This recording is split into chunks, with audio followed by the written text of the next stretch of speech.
So this is the first of my 7 evaluation questions, and the title of this evaluation question is: in what ways does your media product use, develop or challenge forms and conventions of real media products?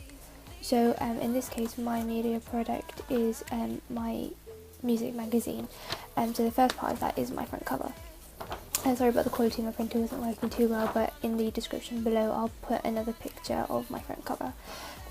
So some of the conventions you'll see in front covers are things like the mastheads, so that's the main title of the magazine, things like graphics, anchors, cover lines, the actual angle of gaze of the model, and then you'll tend to get other things like you won't ever really tend to see magazines placing text across the model's face. They'll always be around the model's face. So most of these things are included in my magazine, so you can see the angle of gaze is towards the audience. I have cover lines going across here and here, and through my research I sort of found that the main colours used in music magazines, pop, in the pop one especially, is black, white and red. And I sort of decided to keep to this convention because I just felt it worked quite well. My model already had her nails painted red. I also included this little graphic, or a little circle here, talking about how the magazine has a new editor, and that again links to the contents page.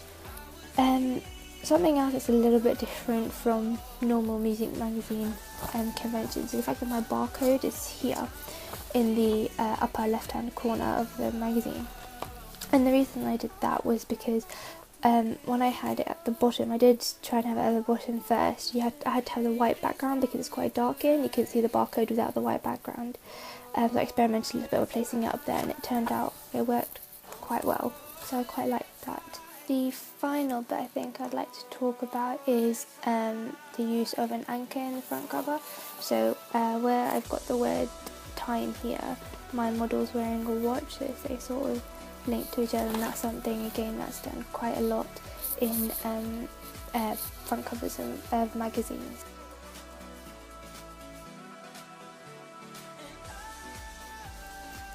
The next part was where I sort of stepped away from conventions, was the text on the top in the border, and it reads "Special Edition Music Meets Fashion." Now, I've seen another music magazine, they had special edition and then it had something else across the top. I took a bit of a risk by putting fashion into it. As far as I'm aware, I don't think it's been done before, but I just felt I moved away from the convention a bit and I could experiment with something new.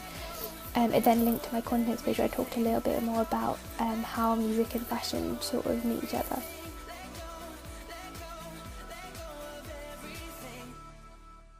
So in contents pages, you also get some sort of typical conventions.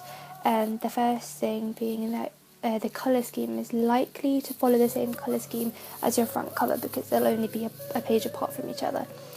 And that most of the writing, so you'll have your subheadings or your titles of your articles or interviews or whatever, and then underneath you'll have a possibly like a paragraph of information in smaller text, just briefly explaining what is on that page and maybe why they'd like it. Something else that's done quite a lot in pop magazines is the sections on a contents page are separated into maybe 3 or 4 different categories. So for example, in my contents page, sorry again about the quality of the picture, I'll put another picture in the description so you can see it. I have my main sort of articles here, the general things you'd find in a music magazine, but then I have my artist special, which also has my double page spread in that section, and that's just letting the reader know that that section is going to be, those pages are going to be dedicated to a specific artist or maybe a group or something like that. And then at the bottom I have monthly specials.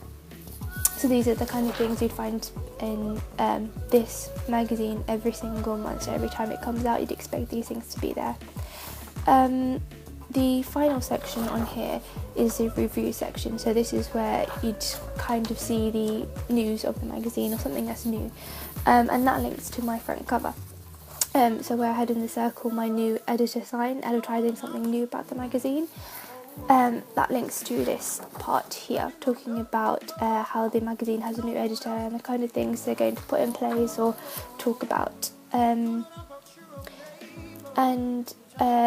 the colours are very similar and follow suit as the front cover. The border across the top is also the same as front cover. So the border follows, you can sort of see that they're from the same magazine. The masthead, again, at the top left hand corner, and then in this corner we have the date of the issue and the number of the issue, and in white and red as well. The only colours that are different in the contents page would be our little graphics or icons at the bottom for social media. These typically nowadays you'll find most magazines having them because they're a way of getting better publicity for the magazine, getting more attention, and it's free as well. So a lot of music magazines nowadays will advertise these, possibly front page, possibly contents page, but you will find them somewhere in the magazine.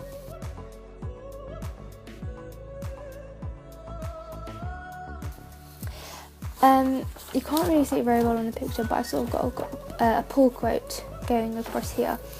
And the reason I've done that is because the image I've chosen is something you won't typically find in a music magazine. It's a picture of a girl in a forest or around some trees. And for a pop magazine, that's quite different. But again, that's sort of me battling with the conventions of a music magazine and trying to make it work. So the way I sort of decided to give a good attempt at making it work was by putting this pull quote at the bottom, which says "Let nature inspire you," and that's all about sort of this particular artist talking about how nature inspires her in her music and the way she writes music. So that's how I sort of decided to make it work, even though it is very different from what you'd find in a typical pop magazine. It's not something that's not impossible to find either.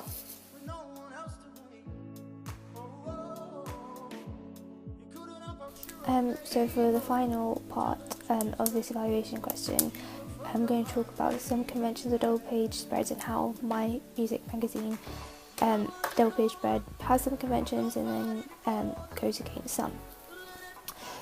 So the first thing is what conventions does it follow? Now, in double page spreads, you'll tend to find that the actual image used will be usually a long shot, a mid shot, or a close up. You don't really tend to find an extreme close up just because it's used more in the front cover, and then it's hard to place text around that. So I've used a sort of a mid shot, I suppose you could call it. So it goes from about her waist to her head, and I've placed her to the side to give more space for my writing. Another convention you'd find in double page spreads is that in your text you'll get pull quotes in bigger writing and possibly bold as well, and that's just so when a reader is flicking through and they stop on this page, the first thing they'll tend to see in the writing will be the pull quotes, and that is what's going to drag their attention to read the article or interview. Another thing that's quite common is that the colours used on the double page spread will link to what the model's wearing, the colour of their jewellery, or the colour of their makeup. So in this case, I linked the colour of my text. I use this pink colour, and I linked it to her lips. You can't really see it well here, but she's got sort of like pink lipstick or lip gloss on. Another convention used is the lining of the boxes and the amount of columns you get. So where you'll get columns, are usually together, and you'll find about 2-3 between about 2 to 4, I'd say, is the kind of range you'd get. Another thing that's quite common is in the background you'll find the artist's name in a faded colour or something to do with the artist. It might be where they've come from, a lyric from their song, or something they're really well known for. To link my double page spread to my front cover, I've kept with the idea of having a border going across the top with my page number and my masthead in it, so you can still tell it's from the same magazine. because I have used really different colours to other colours I've used in the magazine, and that is just because from my research I found that not all double page spreads will link to their front covers, because the double page spread, say for instance this double page spread is about an artist, the features on the page will link to the artist. That's through the language used, through the colours used, the fonts of the writing used. Everything on this page will link to the artist instead of the actual magazine. You can still tell it's from the same magazine from the masthead at the top here, but everything on the page will be to do with what the article is about. So in this case I decided to use pink for the model's lipstick colour, and then the small girly writing in the back as if it were her signature, just because I felt that it worked quite well with the kind of look she's going for as well.